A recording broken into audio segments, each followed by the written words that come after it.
Panalangin para sa mga may sakit. Sa ngalan ng Ama, ng Anak at ng Espiritu Santo. Amen. Diyos na nagbibigay kagalingan sa mga may sakit.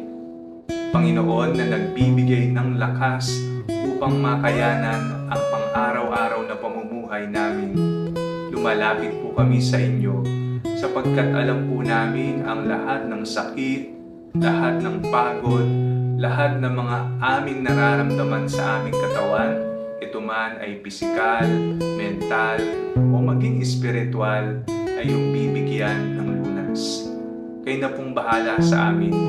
Palakasin niyo po kami upang mapaglingkuran pa namin kayo at ang aming kapwa.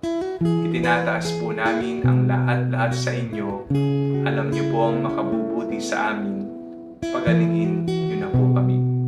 Sa ngalan ni Jesus na aming Panginoon,